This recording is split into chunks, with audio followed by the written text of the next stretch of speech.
All right, good afternoon, everyone. It is 3:04 in the afternoon. There's about an hour left of trading before the close of the trading day. I think I'm just going to sit tight. I've already done quite a bit of trading for today. Um, I get to do, it's been a while since I've done a recap, but today I get to do a $742 recap. And, I'll show you why traders love volatility. And here we go. And actually, you know what? Let me kind of go back here for just a second. I'd like to highlight these top trades right here. So they're 10. I went long 10 puts and 10 calls at a certain point in time, which is really where I made the most amount of money today. I did a straddle earlier too, but price was moving so slowly. I mean, I did end up making a few bucks, about $75 or so. But it wasn't until later in the day when price really started to move quickly, where I jumped into a straddle and I got quick price movement in the direction I was anticipating. Well, actually, I wasn't anticipating either direction. Let me show you. So right here today, this is the 5-minute chart on the Qs. And right in here today. So essentially, what I was looking for today, I did get into a couple of trades right down here, and I believe at 337. So after it broke down below here, there's a pretty good indication that it's going to continue to break further down. After it breaks the lows of the day, the lows of the morning. This is the first 15 minutes or so in the morning, and after it comes back and breaks down below the open and then below the low of the morning, it's a pretty good indication that things are going to continue to go further south. No guarantee or anything. And so I wound up right around $337 a share, right around, say roughly right around this candle right here today.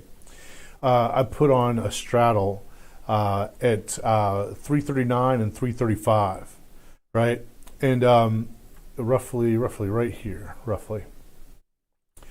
And price, and it was for an expiration for a week later. The end of the week. So these expirations were February 25th. Yeah, February 25th, right? And I don't remember the price exactly where I got into them and exited them, but I exited them at roughly the top of this candle right here. Let me kind of zoom in on that a little bit. So 334.15, right? That is a low from January 24th. Yeah, 24th of January here, right? And we've been kind of coming into that price. The Qs have been working their way down to that price here, especially in the past 2 or 3 days. And so today, when it started breaking down below its opening range here, I was like, okay, 334.15 looks to me like it's going to be a destination. It wants to go down there and test that because that's the recent low. So I straddled 337 with 339s and 335s strikes, expiring at the end of the week. And I think I was as high as $150 up on that straddle at one point. As it started to kind of fall down right here. If it had started to fall below 334, I would have gone. If it's really started to fall away, then I would have gone really deep in the money. So it didn't do that, and so by the time it came back to break the top of this candle right here, I let the trade go, and so I let it go for like $80, something like that, and I only straddled 3 options on each side. So, okay. Well, later on down the road here, let's see, right. No, I didn't have that line up when I entered this trade. I was just kind of watching, and I was like, at this point right here, let's see, right there, at that candle right there, after it had gotten back up, broke above these moving averages right here. These are intraday moving averages. And I usually don't enter or exit based on moving averages at all. I don't find them to ever be reliable indicators at all whatsoever. However, in this case, I was like, okay, right in here, it was about the time of the close of this candle right here at 1440. I was like, okay, we're breaking up or we're breaking down. This thing isn't going to move sideways.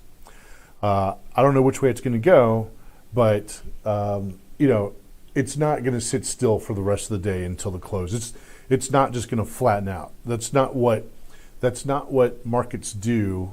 Let's go to indicators. When the VIX is as high as it made a high up here to 31. When the VIX is running this high, I mean, it's in the 30s, the high 20s, and we're getting into the afternoon session. Price isn't going to sit still. I'm going to get a movement in price. And so right about that time of the day, let's go back to the daily here. On the 5 minute, there we go. Actually, you know what? Let me get rid of the percentage too, because it's kind of hazy. There we go. A little bit easier to look at. So right down in here at the bottom of this candle, I was like, it's either going to fall back down below. Wait, where did this 427 come from? Where did that come from? I don't know where that came from. Let me get rid of it real quick. Because I had a line. Oh, it's up at 432 again. There. 420. What in the world? Where did I had 427? Oh, the Qs. I'm sorry. Here we go. Sheesh. Okay, there we go. So looking at the Qs, looking at the correct chart here. All right. So right here at this point in the day, in this chart, right there at this pullback, right in there, that's a pattern where it's going to either go up like that or it's going to go down like that, right? So I don't know which way it's going to go, and I don't want to guess, just guessing, I could go to if I wanted to, I could go to the casino. There's a casino not too far from where I live, and I can just roll some dice if that's what I want to do. But anyway, at the end of this candle right here, I got into 10 options long, and I straddled. Let's see, it was 330, roughly right here at the bottom of this candle. The close closes at 336 and some change. And so I went for 337s and 335s. My strikes were at 337 and at 335. And I went and got into 10 of them here. And actually, as it turns out, so I was looking for the break of VWAP, and then I was like, okay, then I'm out, and I'll be profitable on the trade. However, if I had just stuck with it and let it run, you can see here, I would have been about $4 into the money, which on 10 options would have been a gain of $4,000 minus the $1,000 that it took for me to buy the puts, and I'd be up $3,000 on the trade. But I don't know that it's gonna do that. There's a pretty good indication that if it's gonna break up, that it's gonna break up into the volume weighted average price. That's a pretty safe trade. That's a low risk trade, and the return, it's not bad. I risked. I can't even say really that I risked 2,000. But I put 2,000 on the table in order to get $700 back. So, there it is, and that's the top 1, 2, 3, 4, 5 lines right there in this the P&L chart that I have up in front of you was basically my profits for the day. Everything else, I was basically flat for the entire rest of the day. But yeah, this 1,300 up and I don't know, was that 800 down roughly? That was the bulk of my profit for the day. So I figured I'd do a recap today. I haven't done one in a long time. And I don't know, it just seems kind of to, give people something to look at rather than just, this is what I'm seeing happen today, kind of thing. So I actually do have skin in the game. I'm not just some guy, out here making videos to hear his own voice or anything. All right, everybody. Good luck out there. Keep your wrists tight. Click like, share, subscribe. Click the bell. Leave a message. I will see you at tomorrow morning's strategy session. I am out.